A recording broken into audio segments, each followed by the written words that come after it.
with that one. Thank you. Hi, Caitlin. Thank you. Hi, of course. Let me pull it right up.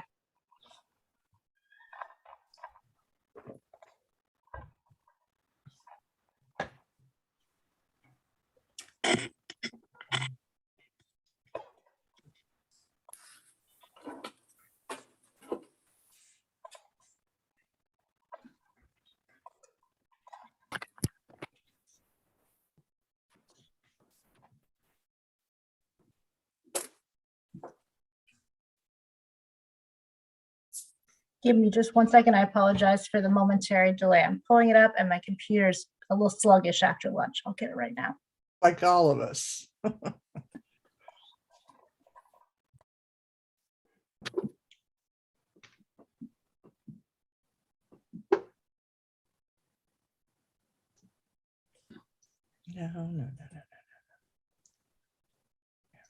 That's what I want.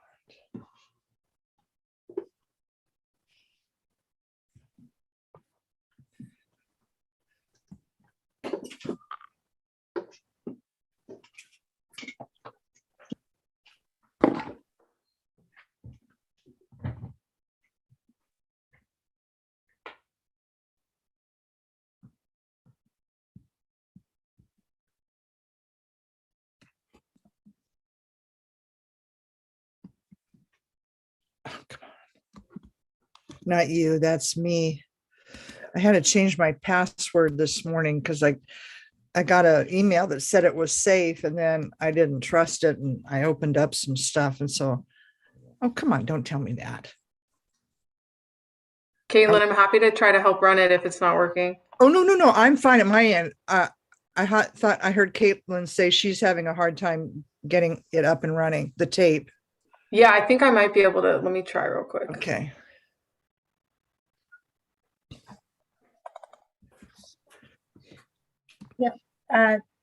Thank you, Jackie. I did have it pulled up.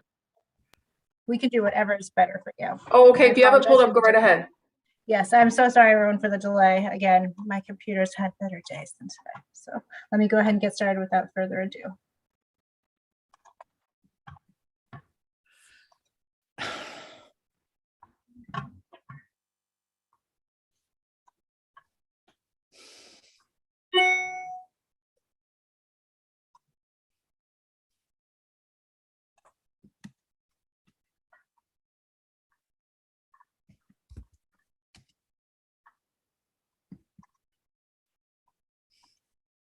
Okay, Jackie, it looks like I will have to take you up on that. I'm so sorry for the delay. It's just not playing correctly for me. So, well, this will be an open session, right? And what we're changing now is we're appointed officers. Due to COVID-19, this meeting will be conducted as a Zoom meeting pursuant to the provisions of Assembly Bill 361, which suspends certain requirements of the Brown Act. This meeting is being live streamed on the CCTA website. The chair will call upon members, staff, and other speakers by name. Please speak clearly and state your name before giving comments or remarks. Persons participating via Zoom with their cameras enabled are reminded that their activities are visible to viewers. Members participating by Zoom wishing to speak should physically raise their hand and unmute their mic when called upon. Members should mute their mics when done speaking. Citizens participating by Zoom wishing to speak should use the Raise Hand feature or dial *9 if participating via phone, and the chair or staff will call upon them at the appropriate time. Citizens will have 3 minutes to speak. After 3 minutes, staff will lower their hand and mute their mic. Participants via phone will be called upon by the last 4 digits of their phone number. It is requested that public speakers state their names and organization, but providing such information is voluntary. Written public comments received in accordance with the teleconferencing special notice for public comment guidelines are printed on the meeting agenda. If authors of the written correspondence would like to speak, they should raise their hand and the chair will call upon them at the appropriate time. All written correspondence received after that and during the meeting will be entered into the record. A roll call vote will be taken for all action items. Thank you for participating in a meeting of the Contra Costa Transportation Authority. Thanks, Kiddo. All right. Jackie, would you call the roll, please? Yes, thank you, Chair Geringer. Committee Member Anderson, Here. Committee Member Braxton,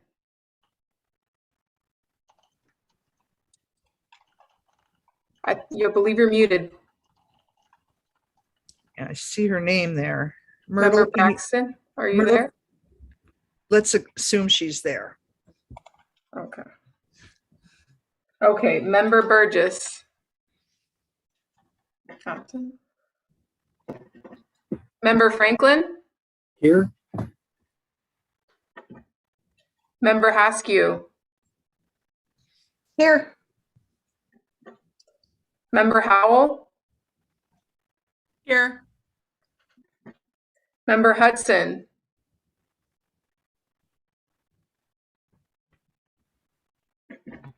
Member Hirsch, Member Kamara, Rashida is not here today. I don't know if I can sit in on her stead, Bill Churchill.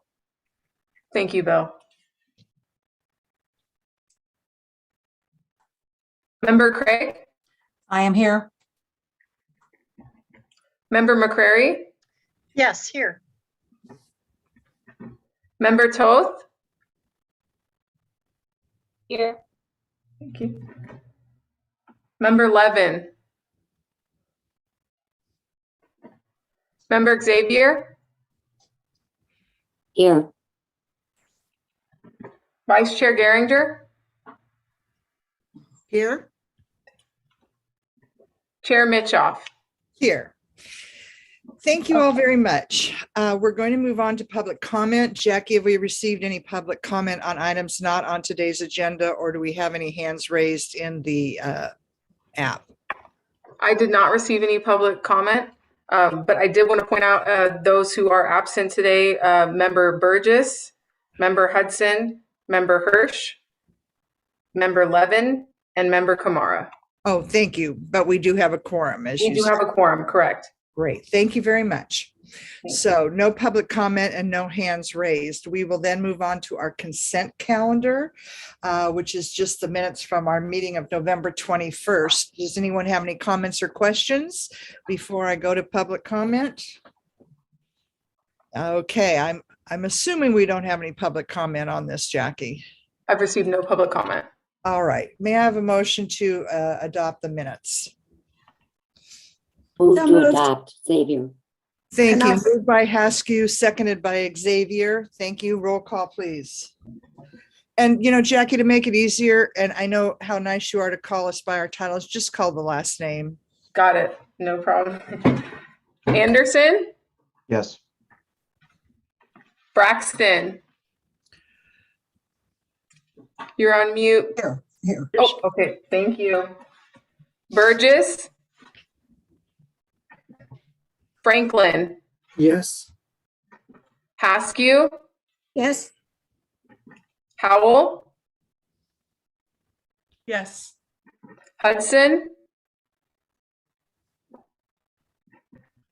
Hirsch,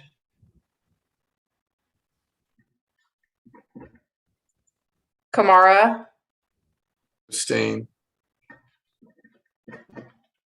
Craig, Yes. McCrary, Yes. Toth, Yes. Levin, Xavier, Aye. Geringer, Aye. Mitchoff. Yes. Okay, motion passes unanimously with Burgess, Hudson, Hirsch, Kamara abstaining, and Levin absent. Thank you very much. Our first agenda item today is item 4A, which is to approve an approval request by staff for us to approve entering into a funding agreement with Contra Costa County for the $1.4 million of Measure X funds. And I see John and Richard are going to lead this off. John, is that you, John Cunningham? Yep, that's correct, Chair Mitchoff. Thank you very much. And I think there we go. There's the slideshow. Thank you, Naomi. And we're on Am I showing the incorrect slide? That's correct. You're on. I don't know what this view is called, but it shows the next slide, the notes, etc. I will try that again. All right. And while she's working on that, share again, my name is John Cunningham. I'm a transportation planner with Contra Costa County. As most folks in this meeting are aware, the Accessible Transportation Strategic Plan, or ATSP, that this effort is a joint effort between the Transportation Authority and the county. So I'll take this item right now. So as most people in this meeting are aware, a sales tax was approved by the voters in 2020. That's Measure X. And the intent of the sales tax was, in very brief summary, to protect vulnerable populations. There's some other details in the language, but that's sort of the core of the intent of the sales tax. And so the funding, the Measure X funding became available, or sort of the call for projects came out during a transitional phase of the ATS process. The ATS plan had been finished, but this task force hadn't yet been formed and stood up. So during this transitional phase, for the Measure X funding, staff had to exercise some professional judgment in selecting what we wanted to propose to the Measure X Community Advisory Board and the Board of Supervisors, what we wanted to propose for funding. So what I'm going to do right now is I'm going to walk you through what we were proposed and what our rationale was in selecting these 4 activities that are on the slide in front of you right now. The rationale that we started with is, well, backing up, the ATS plan had a number of recommendations, probably 10, 12 recommendations in total. So we started with that, and we selected some of the projects out of the ATS recommendations sort of in 2 categories. Those categories are, 1, we wanted to get activities that were going to bring a benefit to this population sort of as soon as possible. We didn't, want to dither with administrative and bureaucratic issues on the entire thing. We wanted to get benefit out very quickly. And then the other category is sort of the longer term, or hopefully just medium term projects that really address some of the systemic and administrative fixes that we know we need, but 1, they take longer to implement, and 2, they take longer for the population to see the benefit of those fixes. And so I'll go down the list that you see in front of you right now. And then the first one is the establishment of a coordinating entity. Again, this was this is a significant recommendation in the ATS plan. And it just recognized the fact that we need an entity, an organization to oversee this service area, given the difficulty that this county has at large in the past implementing fixes for accessible transportation. We needed sort of a persistent entity that is gonna steer this service area. So that's that one. This particular initiative falls under this sort of medium-term systemic fix.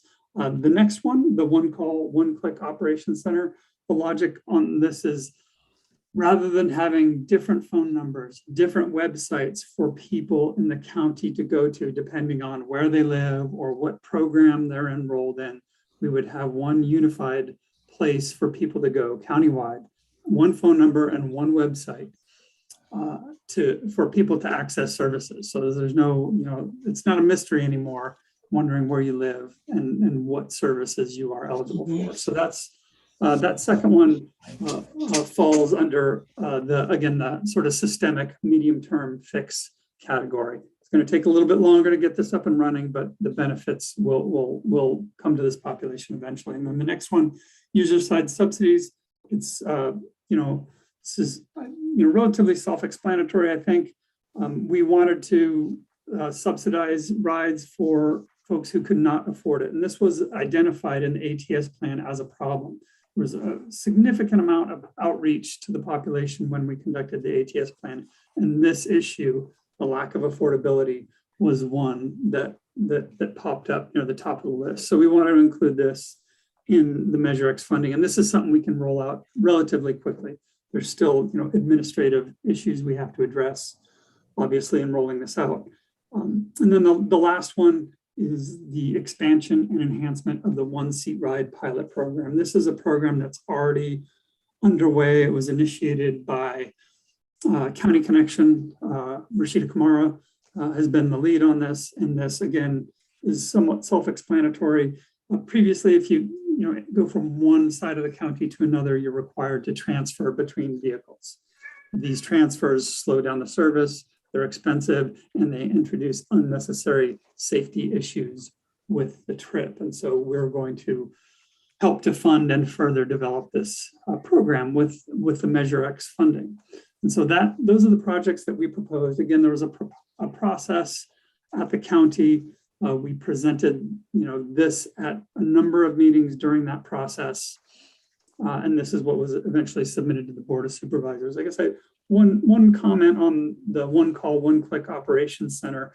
The thinking is that operation will be overseen by the coordinating entity. So as far as timing of these go, the one call, one click may trail a bit behind the coordinating entity, but not too far.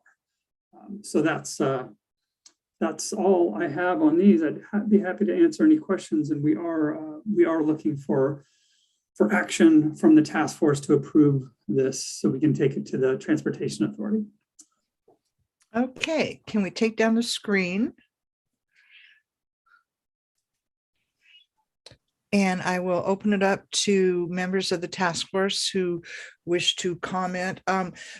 John, I guess my first question, just to set the stage, is again, and you may have covered this. At our last meeting, we asked staff to meet with folks. And so this is what they have come up with, is how they want this 1.4 million to be spent. Or this is just what the ATSP plan was, and we're just now taking care of an administrative responsibility to enter into that contract. These are, I guess, the cherry-picked projects directly out of the ATS plan that staff is proposing for funding, and we're seeking task force support for that. All right. So colleagues, members of the committee, task force, any questions or comments of John on this? Debbie, you have your hand up. Debbie Toth. I was waiting for you to just call me Toth. No, that's like I'm on a soccer team. What up, Toth? So I wonder if we can just clarify that that these items come in no particular order, or they come in some sort of a logical order, because some things are kind of ready to go and some things are not kind of ready to go, right? So I just want to make sure that we aren't putting a cart before a horse here. So I think the one seat ride is, I don't know, 35 years in the making. So go forth and multiply. I'm sorry, Rashida's not here. But I think that's a no-brainer. I think the subsidies are long overdue. I think it's, cost prohibitive for somebody on a fixed income to spend $8 to go to and from the grocery store. I think those are smart things. I think the standing up of this one coordinating entity is the most important thing that we can do for the future of how this works, that has leadership from obviously writers and people who use the services. The only concern I have is about the one click, one website function, which feels to me like it needs to go within that coordinating entity. It seems strange to start it up ahead of time, but I could be talked out of that if somebody has a wiser idea. But I just want to be clear that this is not happening in the absence of having a coordinated entity set up and organized. So that's it. I thank the staff for their work on this.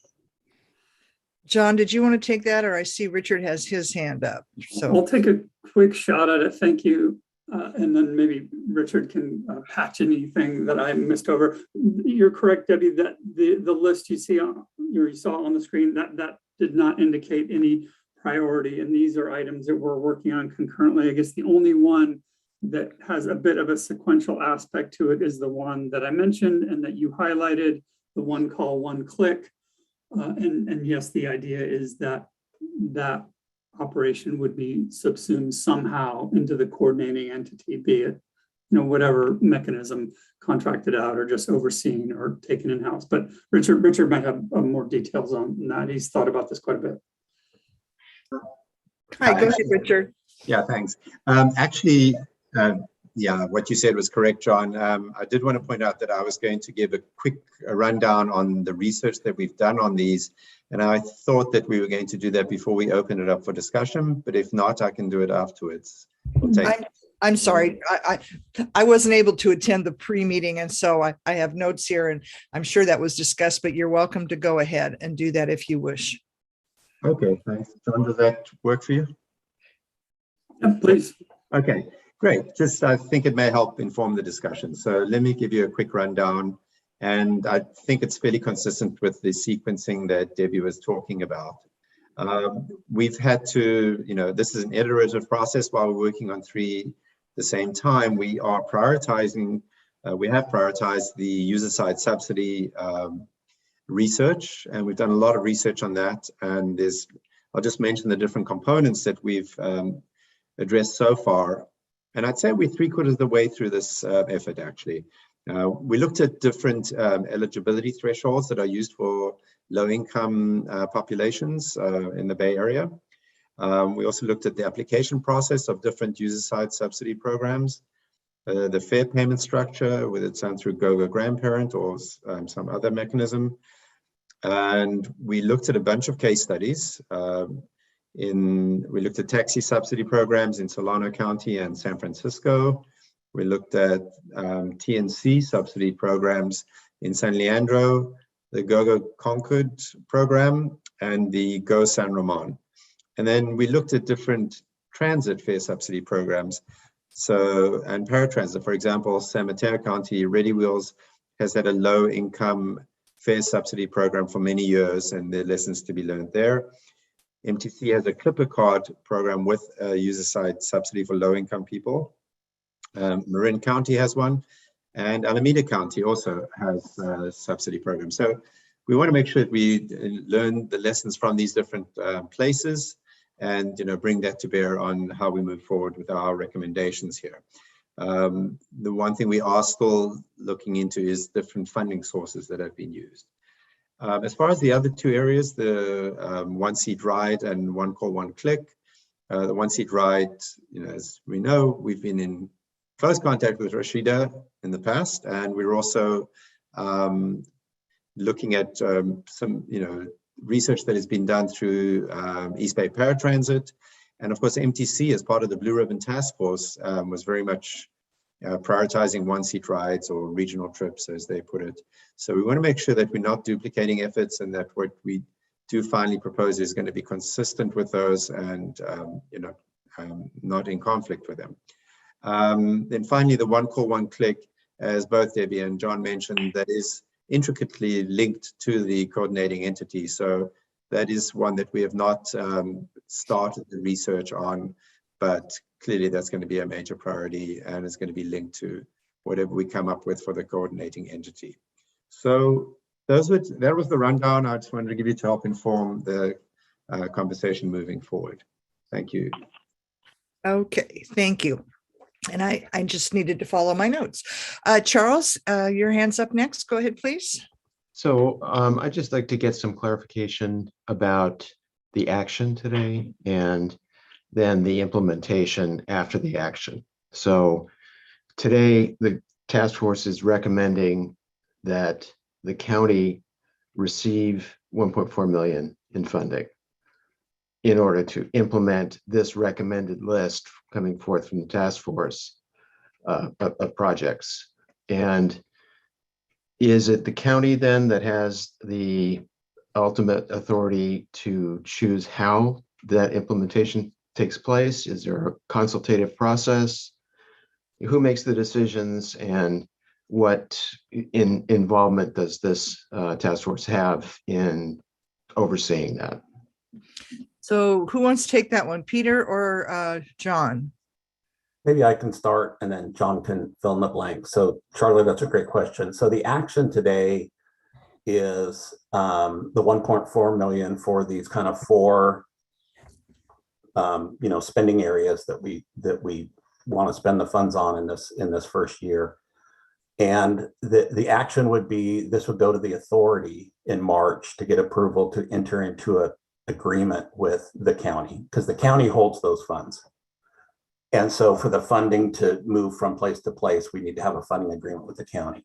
As far as the implementation of each of those, kind of the details that Richard was talking about, as those get further developed, those will come back through this task force, either through a working, they can be developed, at a staff level through a working group, but ultimately the task force will approve the actual, details of each of those programs and how they move forward. So there will be further work from the task force in finalizing how each of those funding areas move forward, and the details and the processes within each of those programs.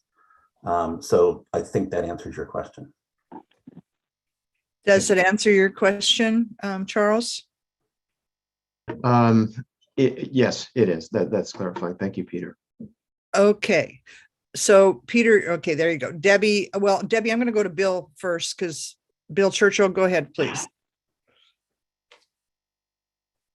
If I can unmute myself, thank you. I guess I had a follow-up to that, and I'll explain what my concern is. Peter, so my understanding is then, once there's a 1.4, the volume that would go to each of these categories could adjust according to need and wouldn't necessarily be fixed, at least not at this point. Is that correct?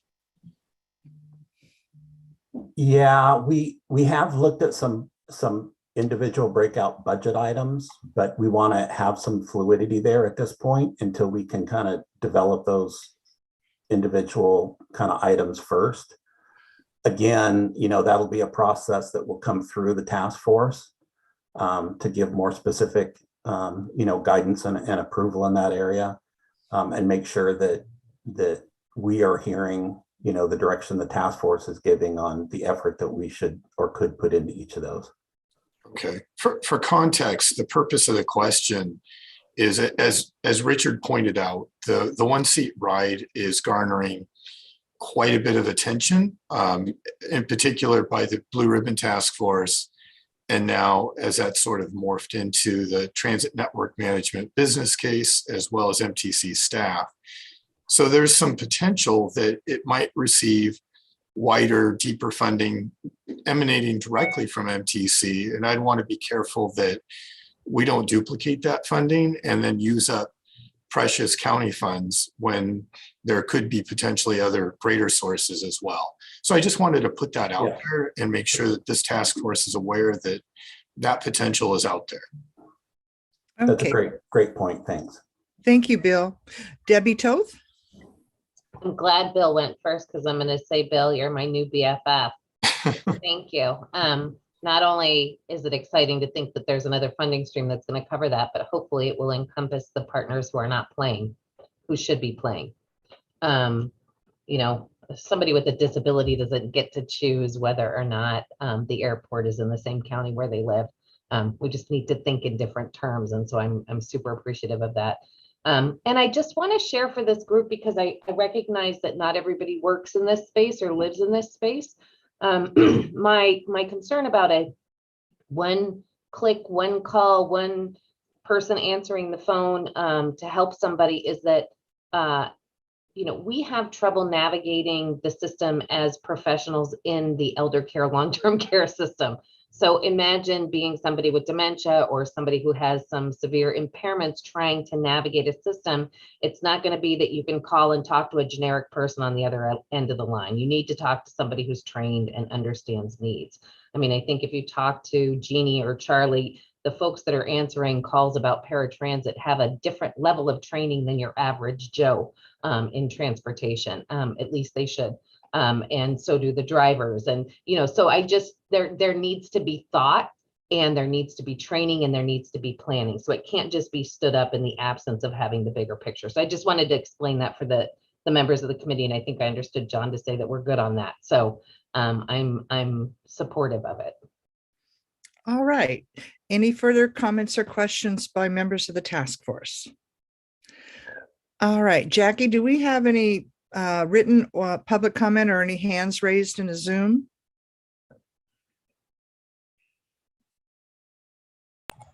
I do not see any. Oh, wait, there's one. Yeah, Mr. Gerald Richards. There is one hand up. I do not have any written public comment, though.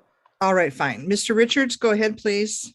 Well, I have a question. I'm a person who's 89 years old and I can't drive anymore, but I don't have a handicap that keeps me from being able to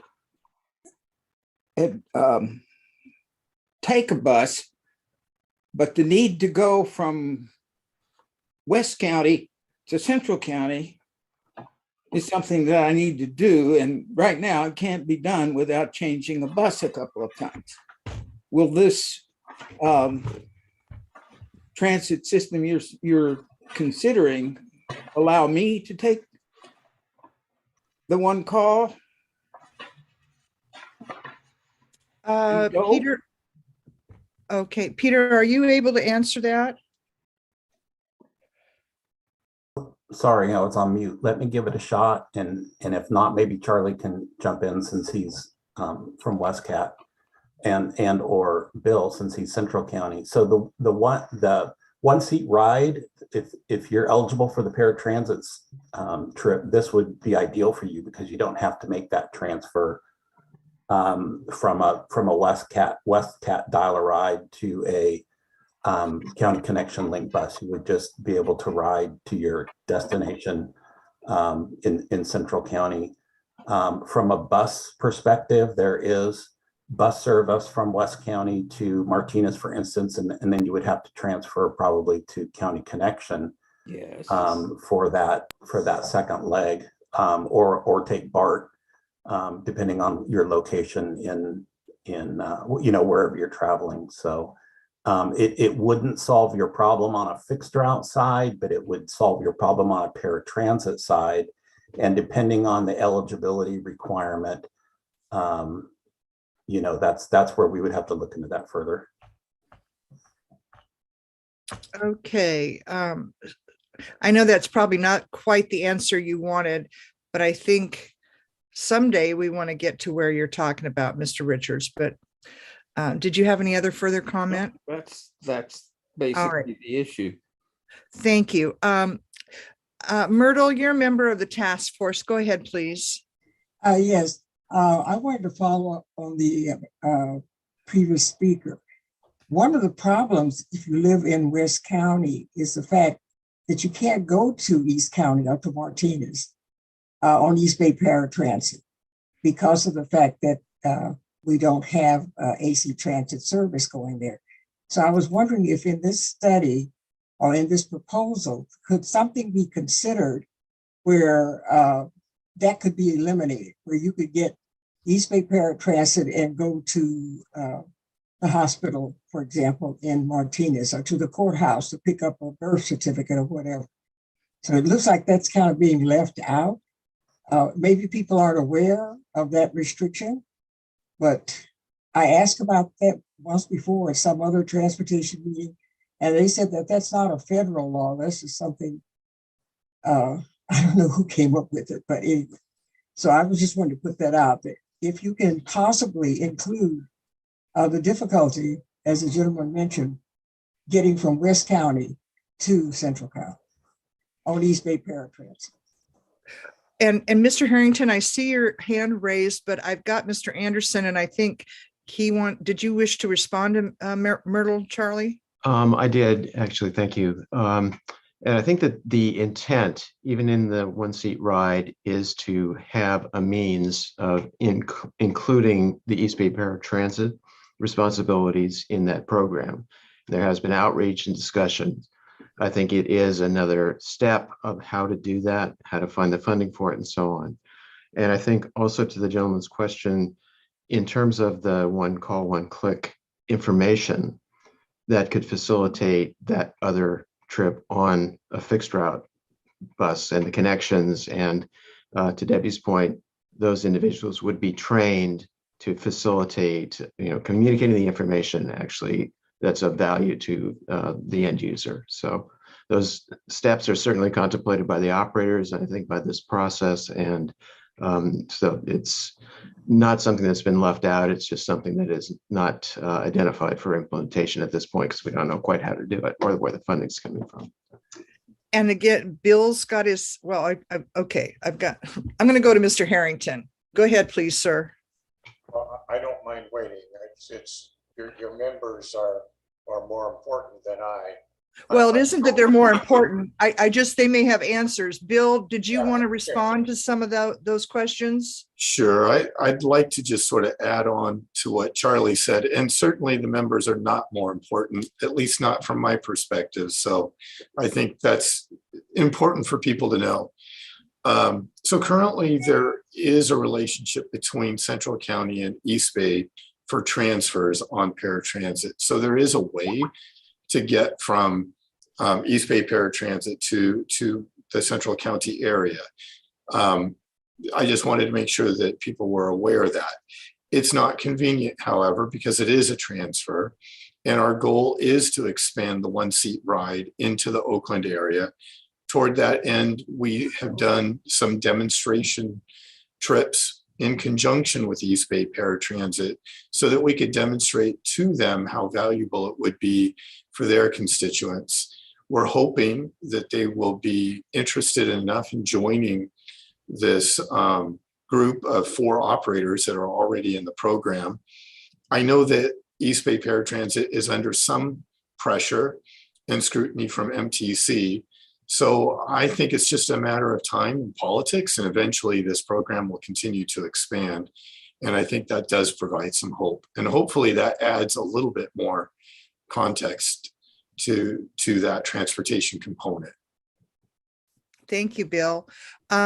Rita, did you have a separate comment you wanted to respond to? I just want to echo what Myrtle Braxton and Gerald Richards said. Karen, okay. Supervisor Mitchell, about paratransit. For people in their 80s and 90s, if they can stand up and walk a few feet, they're not eligible for paratransit. Something needs to be changed. Well, and I think that, yeah, I'm so sorry. Go ahead. I think that we're trying to meet both populations' needs. And that's hopefully what's going to happen with the coordinating entity. Am I correct, Peter and Richard? Or we want to take. I mean, those are all part of the long-term goals of the coordinating entity and stuff that they'll take on in the future. I mean, not that we're not looking at it now and trying to, but again, that's kind of the whole purpose of the coordinating entity is they will have that singular focus on really looking at those issues and convening a group like this to help work through those. So it's from a community perspective, that those get done with the expertise, the community needs and the expertise of the people that are currently operating the services under the current regulations. And some of those regulations may need to be changed, like Rita had mentioned, to allow for this kind of service gap that exists. Well, and also there will be ongoing money to this group. This is just the first click of it. And my experience in government is when you can show performance and excellent performance, it attracts more dollars to expand the services. So we got to start somewhere. And so I think that's where that's at. So Rita, does that, did you have more that you wish to offer? No, I just wanted to emphasize that the Sure. regulations need to be changed at some point. Okay, Myrtle, I will come to you, but Mr. Harrington, you have been waiting, so go ahead, please. Thank you very much. I live in Rossmore, and as you folks may know, we have a bus service in Rossmore, but we do have a bus that comes into Walnut Creek on a fixed route. And so what would be important for us is once you have locations set up where we could take anyone from Rossmore who needed to connect, we would want to do that. And I'm sure we would make an adjustment in our fixed route if it turns out that the connection point would not be where we normally go. All right, thank you very much. Mr. Donnelly? Thank you, Supervisor Mitchoff. I wanted to speak, Gerald Richards represents the type of person that I, as a volunteer for Mobility Matters, is giving rides to once or twice a week. I do this all the time. And he represents a large segment and a growing segment of our population that are no longer really able to drive, but do not qualify for one reason or another for paratransit. And it's friends and neighbors, because nobody can afford to be taking Uber too many times a week. So it's just, as we've talked again, that segment really needs to be looked at as we move forward, what we're going to do and improve it. Unfortunately, having in Danville, we have a bus that runs down San Ramon Valley Boulevard and Danville Boulevard. And an awful lot of the people where I live in Danville are way too far away from the bus to be able to walk and catch it. So our system is just really inadequate currently. So thank you. Well, and that's why we're here. We know it's inadequate, and we want to get it better. Okay, you can take down the screen because Myrtle is one of our members. Go ahead, Myrtle. You're on mute, dear. I'm sorry. No, you're fine. We all suffer from unmute-itis. I just wanted to mention the fact that we realized that you can transfer from one paratransit system to WestCat. The only problem is that they are not coordinated. And so we've had people, this is how I got started on all this, because we had aged people that came to our commission to complain. And that's one of the problems, is because they're not coordinated, you could get off of one and wait for I don't know how long for the next one. Plus the fact you have to pay every time you get, which is also a problem for low income people. So that's why I was saying, when you talk about one seat, if there was some kind of way that could be incorporated in this study to include West County also, it would really help us a lot. Okay, thank you. You're welcome. And that's why your voice is so important, as are all the public speakers today. And that's why we came together, and why Supervisor Burgess and I fought to make sure that money was allocated from Measure X to fund these needs, because your advocates have been letting us know this for years and years. All right. I don't see any other hands raised. Mary Bruns has her hands up. Oh, Mary. One hand. Is she? Okay. Thank you. I represent the Lamarinda Spirit Band Program and the Senior Mobility Action Council, but I'm speaking for myself and my belief that at some point, all people in their 80s and 90s should qualify for paratransit, which would make them eligible for the one-seat rides. Thank you. Thank you for that comment. I'm not seeing any other hands raised. Teresa, are you seeing anybody else? Okay, thank you for pointing that out. So we've had members' comments and we've had public comment. May I have a motion for the approval to enter into a funding agreement with Contra Costa County for the $1.4 million of Measure X funds with CCTA? So moved, Hudson. Second, Xavier. I'm sorry, second who? Xavier. Xavier. And Jackie, just so you know, you may have already caught it, Dave Hudson has joined us. So moved by Hudson, seconded by Xavier. Roll call, please. Anderson, Yes. Braxton, Yes. thank you. Burgess, Franklin, Yes. Haskew, Yes. Howell, Yes. Hudson, Yes. Hirsch, Kamara, Yes. Craig, Yes. McCrary, Yes. Toth, Yes. Levin, Xavier, Aye. Geringer, Yes. Mitchoff. Yes. Okay, motion passes unanimously with Burgess, Hirsch, and Levin absent. Thank you very much. Thank We'll you. now move on up to item 4B, which is to receive a report on the overview and adoption of guiding principles. And my understanding is, Richard, you're going to present the guiding principles working group outcome. That's right. Thank you, Supervisor Mitchoff. I'm Karen, everybody, just like everybody. Karen. Thanks, Karen. You're welcome. Naomi, are you going to pull up the slides?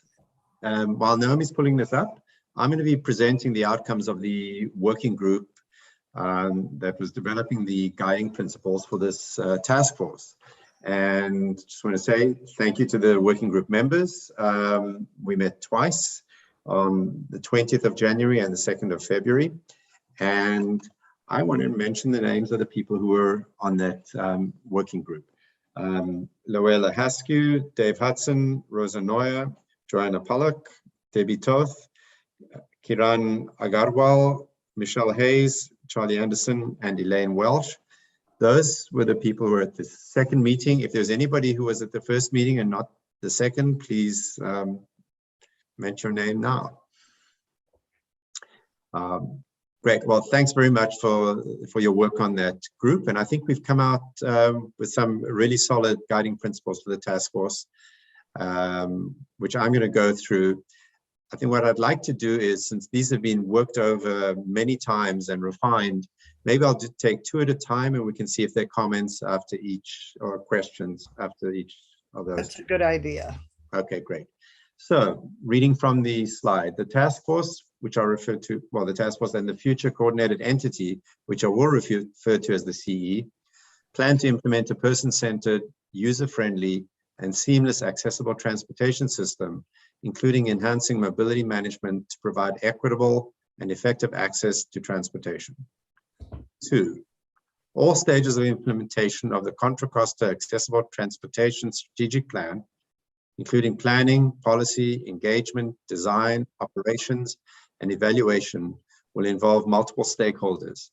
Stakeholders will include relevant human service agencies, transit agencies, elected officials, disability and older adult advocates representing a range of segments of these communities, veterans, all county subregions, funding bodies, and other representatives.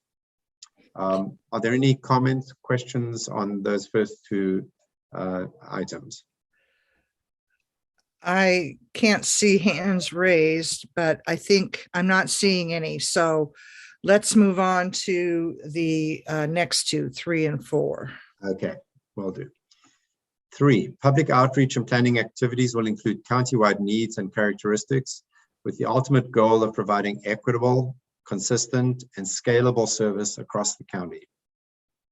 Next slide.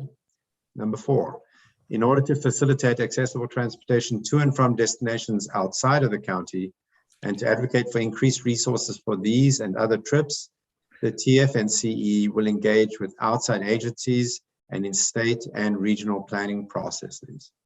And Richard, I'm going to step in here. What I'd like, if there are any, are just questions, not comments at this time. So with those last two principles, if anyone has any questions of Richard, and I'm not seeing any hands raised. Okay, go ahead, Richard, with 5 and 6. Great, thank you.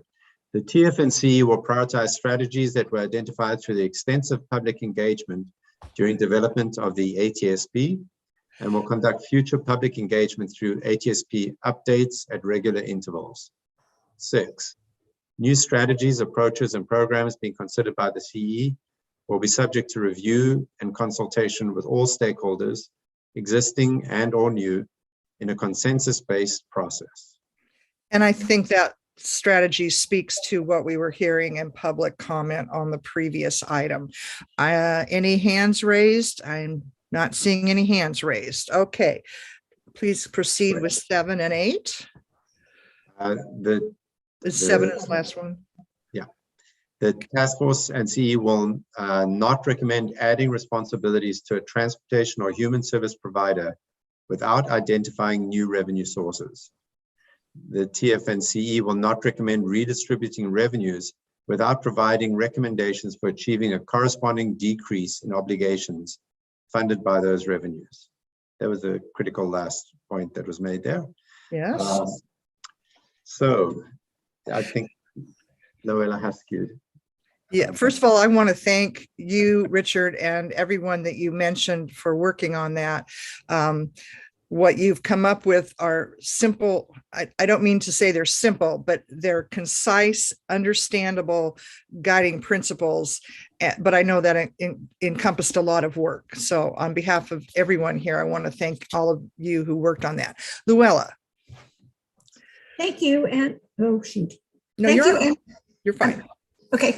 I'm really proud of what our team has accomplished. But may I ask that we not use initials? That is so transportation, and it's not very friendly to the lay reader of that. So may we use full words instead of initials? The additional, yeah, the TF and the CE, yeah. Yeah.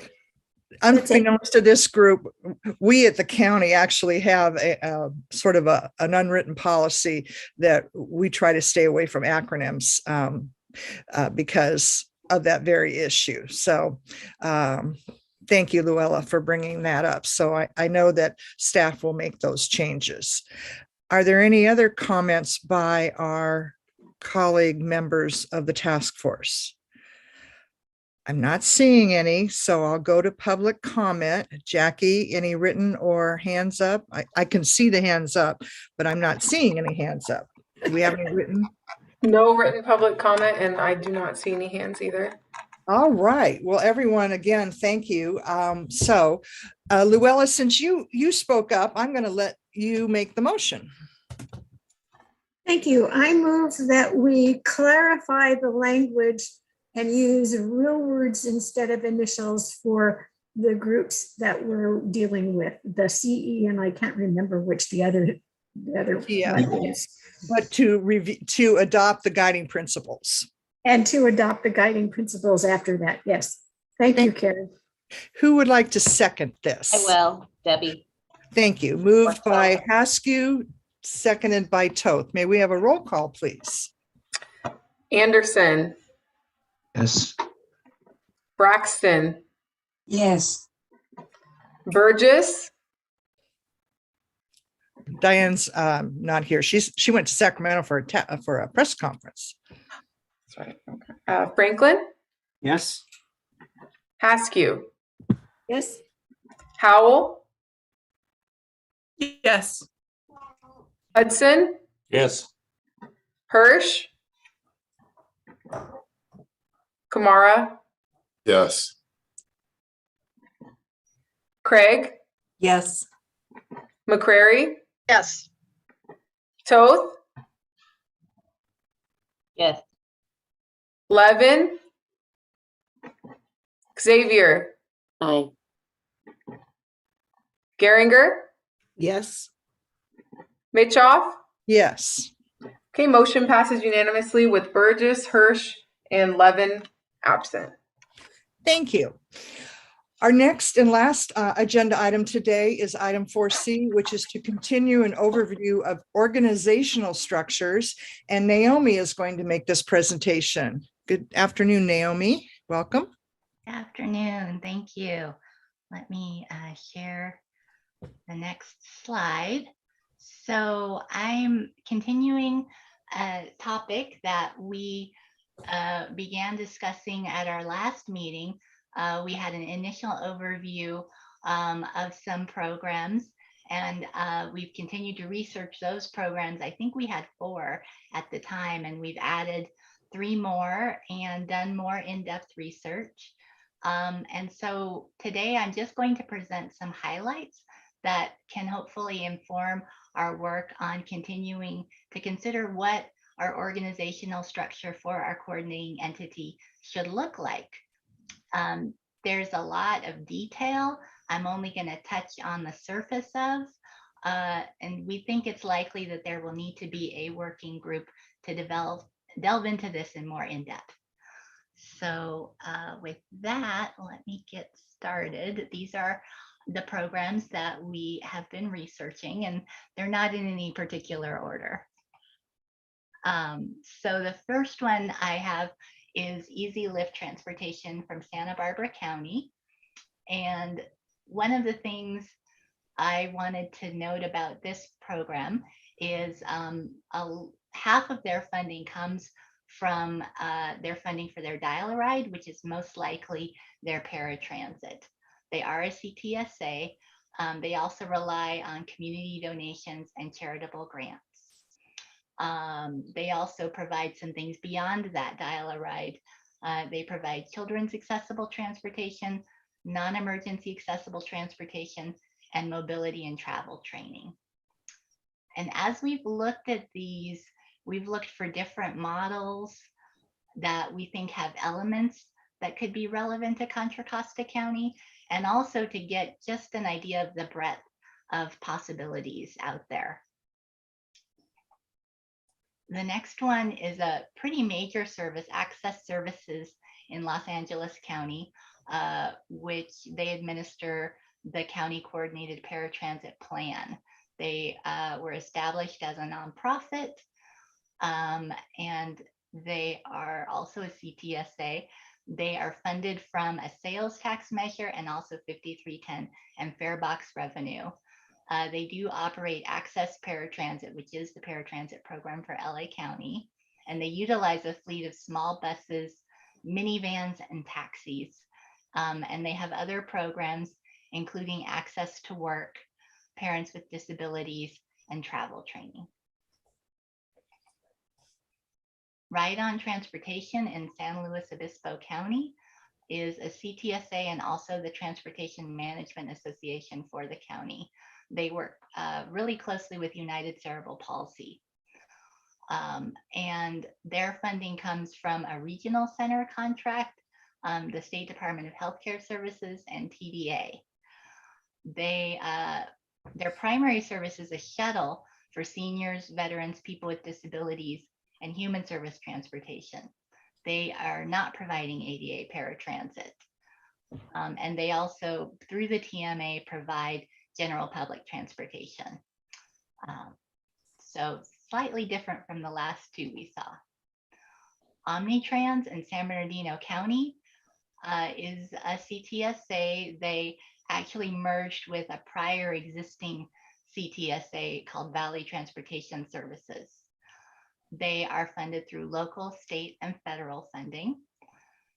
They are a transit operator, so they operate Omni Access ADA paratransit.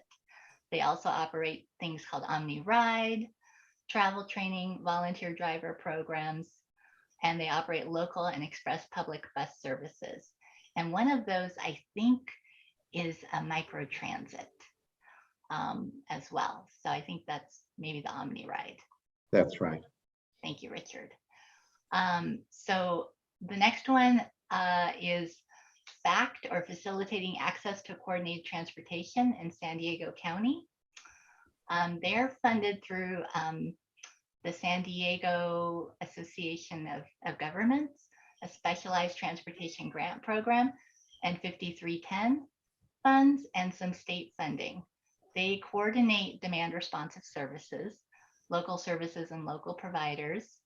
They offer a low-cost transportation program that provides general purpose trips for seniors. They do not provide ADA paratransit. And they operate a brokerage that they established in 2012. Solano Mobility, which is our neighbor, of course, is part of Solano Transportation Authority. They are a CTSA. They are funded by STA, by TDA funding and federal funding. They also had some one-time funding when they were getting started from the Area Agency on Aging and the county, and also the local Indigenous nation. Their programs include a call center, one-stop shop. We were just talking about one call, one click. This is an example of that for transit and mobility programs. And they also operate an intercity ADA paratransit program. They have an intercity taxi card program. They do some concierge TNC with GoGo Grandparent, a vehicle share program, and Soul Trans Benicia Lyft program. And then the last one, and I know that I am using transportation terminology, but we've left time so that you can ask me questions. If there's something that needs to be more clearly defined, I'll do my best.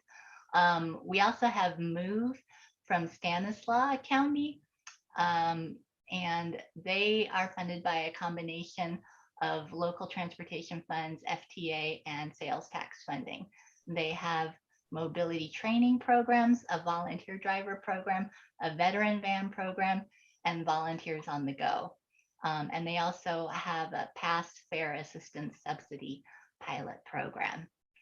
So as I said, a wide range, and we do actually have quite a bit more information on these. We're going to put together a matrix.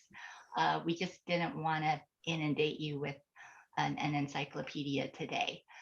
We did also include this last slide. I've been talking about CTSAs, which is a designation that in the Bay Area, the Metropolitan Transportation Commission is the one that can designate an agency as a CTSA. And the reasons to become a CTSA are to get preferential access to certain funding. And also it helps sometimes with procurement. It allows different types of agencies to be coordinated together. So for instance, nonprofit, public sector, so on. And it does provide preference for 5310 funding scoring. So those are some of the reasons that agencies are interested in pursuing a CTSA designation. And the region MTC is looking for proposals for CTSAs that are really probably on a county-wide level. Technically, a CTSA can be any size if you look at the state regulations, but the region is really looking more at county level type of service. So that's sort of a little information dump for you for today. And as I said, I'm happy to answer any questions as we continue to move forward in this really exciting process of getting closer to our coordinating entity. So Naomi, thank you for that. So this is just informational, and you are continuing to review a variety of different service levels. And at some point,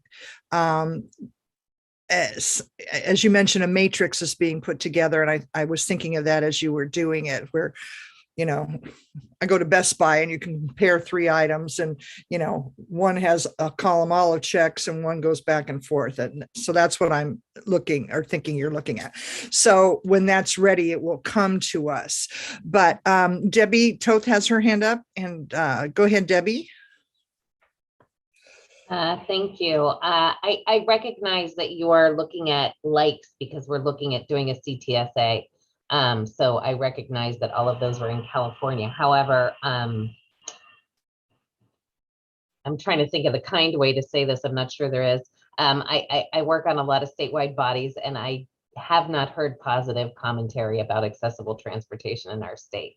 So I just wonder if we're going to expand and look at some places where there are happy people with their coordinated transportation system. So not to say that there aren't happy people, I just have not met them. I will work on it though. So I would just like to, I don't know if there's some like, survey said we, interviewed these 400 people who use accessible transit in such and such a county, and they get a ranking of 4.5 out of 5. Like if there's something like that where you can see that the users of the system are very satisfied with the way that system works, I would love to look at how they're doing it. And I understand that you have to look at California and like to like, but I also just want to elevate that it would be really great to find systems where the writers are saying this really works and this is really great, and what can we learn from that. But I do appreciate all the research and the look at the different structures and how it can be done. Well, as a firm, we actually work on similar projects across the country. And we have a lot of overlap right now. And I think Richard can chime in too, but we can definitely look at some projects in Boston that he's been working on. And there's other mobility management projects that are going on in Nevada and New Mexico and so on. I got to tell you though, most of those staff come to me to find California case studies. If we're not happy, I'm not sure that there's a magical place where people are happy. I would probably move there if they were. Actually, one of my confidential clients told me about something in Australia, sort of a wheelchair subsidy transportation program they have there. And I was like, bye, I'm out. So, but yeah, we can definitely, I know Richard has more information about the Boston program. And are there any others you think, Richard, that might be helpful to include? Yeah, I'll just sort of piggyback on what you were saying, Naomi, is that we work on what are known as coordinated plans all over the country. So much so that we have to try and keep it straight, where we're recommending which strategies, because 80% of the time it's the same strategies are being used in all these different places. What we try and bring to this particular effort is, that additional 20%, the more interesting and creative things that are happening in other places. Like Naomi mentioned, I've been working with a mobility center in Boston that's being created. And we certainly will bring best practices here. And to reinforce what Naomi said as well, every place we go to, thinks that the other place is doing a much better job. And there's exemplary elements in every place that we go to. So I wouldn't hold up one as being perfect. Thank you. But your point is very well taken. So thanks. Peter, your hand's up. Yeah, I just wanted to mention that when we had our planning, our staff planning meeting on this, and we're going through kind of some of the details, we also, and we were surprised that we were able to rattle off in just a few seconds 5 or 6 of these mobility management agencies that have failed in the last few years. And we certainly want to take a closer look at what happened with those and avoid those pitfalls and kind of see what those situations were. So that's kind of the other side of the story. And I think I didn't want Naomi's comment to get lost, and it's certainly up to you, Chair Mitchoff, to set direction on this. But I think a working group, because some of this, the devil's in the details, and we really want to start digging into this at a deeper level. And it might be easier to kind of flush out some of this stuff in a smaller working group environment. So I just wanted to put that back out there to make sure that that's being considered. But I don't want that to necessarily stop the discussion right now. No, and I appreciate that. So Peter, would sort of maybe, I understand what you're saying. Should we continue to have Naomi gathering data and then bring a working group together? I mean, at some point we got to say enough is enough. So I'll let you work with Naomi about how much time she needs to gather additional information. And then I'm happy for everybody to self-appoint to this working committee. So if Peter sends out an email saying who wants to be on this working committee, if you respond, as long as we don't have a quorum, you're on the committee. And because we're okay, I'm seeing Dave Hudson raise his hand. No, is it going to meet in Australia? I like Naomi's idea. Dave has a wonderful spouse who is an airline attendant, and so he's always willing to go somewhere because it doesn't cost him any money or very little money. But so does that sound right? Naomi, I want to give you the time to do additional, and for anyone who wants to be on the committee, if you know of a program, please send that to Naomi. So today is February 17th, and I notice our next meeting is April 21st, which is 2 months from now. So what I'd like to see is to give Naomi another month, or maybe till the, about 4 weeks. And Naomi, you tell me if that's not enough time, to gather from either your continued work on a variety of programs. And again, Peter, I appreciated what you said. I mean, every program may have a component of something other. So we want something new. And I'm going to use this word, sexy, so that we can think about it. And then let Peter know if you want to be on the committee. I saw Luella and Teresa raise their hands. So they're already, they don't have to do the email. And if anybody else wants to be on it, send Peter and Debbie. I'm going to assume you're going to want to be on that because I know you have a whole bunch of time. And so you're not doing anything else, but you're the one that's thinking of other programs outside of California. So I want your voice there. And so once Naomi finishes whatever she can gather, because I'm sure we could continue on forever, but let's just say by the end of March, the working committee that Peter is suggesting at least meets for the first time to start that process of looking at these variety of programs and, you know, which have the ones we want most and which are what we want our program to add if we can. Does that sound like a plan, everybody? I'm seeing heads shaked and raised. Okay. Okay. So I only have 3 people on there, and I think and we did make a comment that members of the public could participate.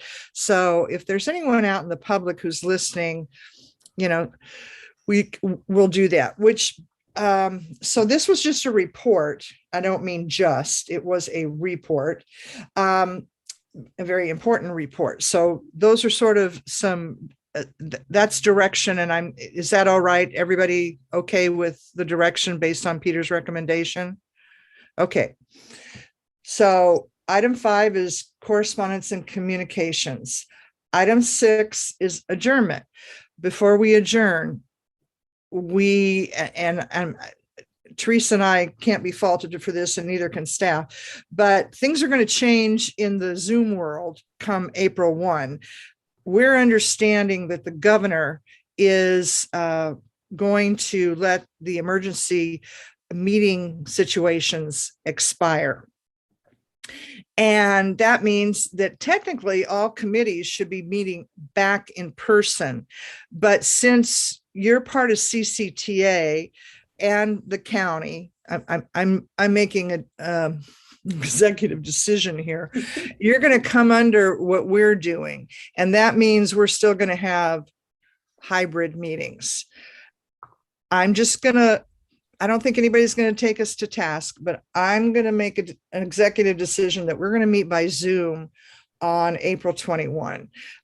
We have a lot of people, not only do they have mobility issues, but transportation issues. And I think this is the safest right now. We will let you know if things change. There is a bill before the legislature to let us do hybrid meetings without having everybody to post their own personal address, which is it's the Brown Act that's currently in place that has been suspended. But everybody is finding this is a much easier way, not only to engage people from far away, because we're trying to reduce greenhouse gases and not have you get on the road, but it's safer, it's more convenient, and our public is more likely to participate. So I know we don't have CCTA council on here, and I don't have county council, but in my infinite wisdom, quotes, that's what we're going to do. So anyone have any other comment for the good of the order?